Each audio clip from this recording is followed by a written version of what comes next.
Magandang araw mga kaibigan. Bigyan natin ng reaksyon, opinion ngayon itong post ang balita ngayon. Pahayag ni Ombudsman Boying Rimulya yung plano niyang gagawin laban sa mga Duterte, lalo na si Tatay Digong. Sabi niya, "We will dig it all. Boying Rimulya will do his own investigation on PRRD's war on drugs." Laga, "We're gonna dig it all out." This was the statement of Ombudsman Boying Rimulya when he confirmed that his office will reopen the investigation into the war on drugs of former President Rodrigo Roa Duterte. "We will dig up all the complaints there during the drug war."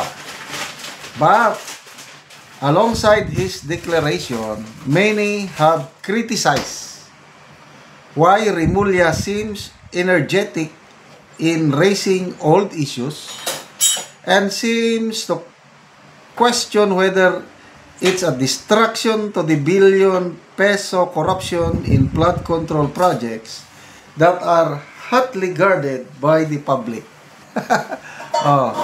Hindi naman nito, ang taong bayan, hindi naman otso-otso na hindi nakakapansin nito. Ang issue ngayon is corruption sa flood control. Yun ang issue. Ang inuuna ng ombudsman, Duterte. Ayos talaga, no? Remember, when Rimulya once vowed not to use the office of the ombudsman as a weapon against political rivals. Sinabi niya na yan. Hindi dapat i-weaponize ang office of the ombudsman.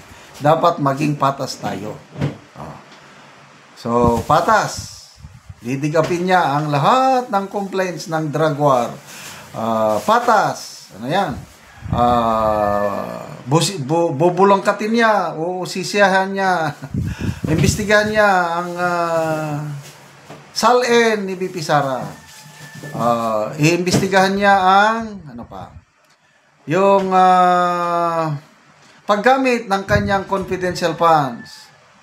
I-review niya yung pagka-dismiss, pag-reverse ni dating Ombudsman Martires doon sa dismissal order ni then Congressman Joel Villanueva. Yun ang patas. Patas, di ba? O kayo nang humusga kung patas ba? Uhukayin lahat. Okay, tignan natin ang people who reacted. Out of 5,000 people who 5,800 people who reacted, 4,200 tumatawa, 982 ang galit. 471 lang ang nag-like sa kanyang pahayag. So around 2% lang ito ang pabor sa kanya. 98% galit or tumatawa. Yan po ang ating ombudsman ngayon. Maraming sumusuporta. Sumusuporta sa tawa. Okay, basa tayo sa mga comments. Jonathan Tapay Vlog, unahin niya muna kaso ng anak niya. Yan po ang tugon ni BP Sara. Walang problema. Utingkayin niya lahat ang aking mga kaso dyan. Kailang pwede ba? Unahin muna niya yung kaso ng anak niya. Anak niya, wala silang problema sa kanilang mga anak. Kasi nga, napalaki nila ng maayos. Tama nga naman. Napalaki ng maayos. Yuwilin, papasin, Ginoo, tao pa ba yan nakita ko? Tata, hukayin mo, umpisahan mo na. Sige, bring it on. Porpila Abayon, the eyes speak if you are physically healthy or not. Agata Onasmak, patay na yung mga biktima. Mapatunayan man yan, wala nang may babalik na buhay. Saka, nandun na si Tatay Digong sa The Hague. Hindi naman pabalikin dito. What's the purpose na didigapin pa yan para ikulong ulit si Tatay Digong? Oh, yes! Kung ganyan ang purpose nila, buhayin nilang kaso. Para kung may kaso na, pabalikin nila si PRRD sa Pilipinas at dito makulong, dito oxygen, adi maganda. Kaya lang, baka ito, may pahayag siya noon, nung hindi pa siya ombudsman ha, na talagang halos wala daw ebidensya laban sa kay PRRD yung war on drugs niya. Wala daw. O kung meron man kakaunti, mahina. So inamin niya mahina. So ito bang hukay ng mga kaso sa reklamo sa war on drugs para mayroong gamiting ebidensya doon sa ICC? Ayun, nagtatanong lang naman. Nagtatanong lang. Ako. Hindi naman siguro masama ang magtanong. So, sige po. Ombudsman Remulla, trabaho nyo yan. Pwede, hukayin nyo lahat. O, kumusta na yung missing sa Bongeros? Tapos naman ang paghukay sa Lake Taal. Nasaan na yung mga boto? Anong update na sa missing sa Bongeros na sinabing bibigyan ng hustisya? May hustisya na ba ngayon? Kung ako ang pamilya ng mga biktima, talagang kailangan ko ng hustisya. Ang ganda yung nasimulan, bakit ngayon wala naman? Tumahimik naman. Sana ipagpatuloy, kailangan wala na Nandito na sila, nakasentro na sila ngayon sa mga Duterte. Senator Bongo, kumusta na kaya ang itong si Trillanes? May nabasa akong post. Lumiham ba siya o nag-request siya sa ICI na kung pwede ang ICI patawag nila yung pamilya ni Senator Bongo sa ICI hearing. Then, okay lang. Ang alam ko, walang itinatago ang pamilya ni Senator Bongo. Kahit saang investigasyon pa makarating. Alam ko. Kasi makikita mo yung mukha, pagsasalita, yung gawa, yung ginagawa ni Senator Bongo, talagang tunay na may malasakit. Kung ganito lahat ang mga opisyal natin sa gobyerno, nako, hindi tayo naghihirap.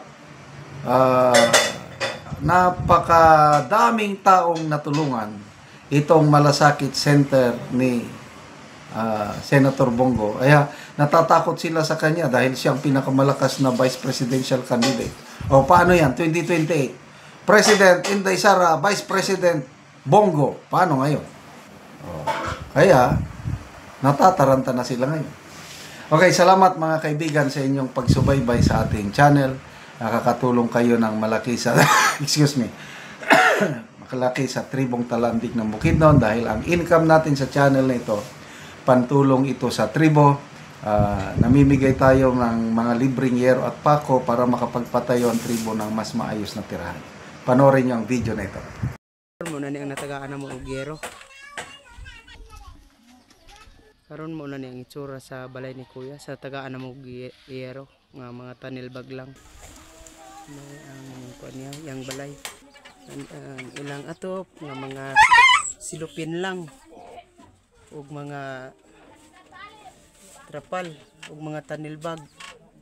So mo na gid ang ilang kahimtang tagaan mo og yero.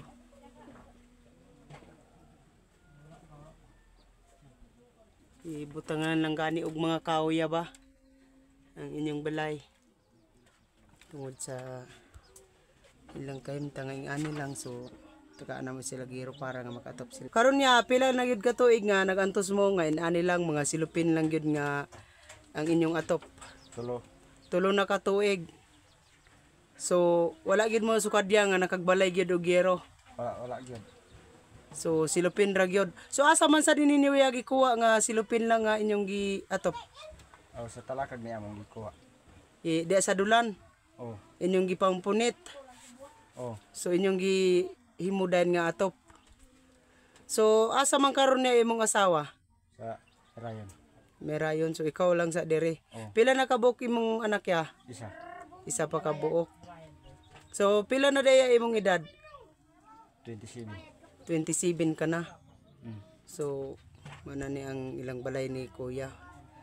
Salamat sa Ginoo nga grasyan kog panalangin nga matagaan kog sin Di na gid ko maulanan. Oo. Kabalay na gid ko sin. Oo. Kalisod wala na gyud kapalit na mong sin. So, So, salamat kayo sa pag hatag og sin sa ako. Gigrasyan din ko dili na marugay. salamat kayo.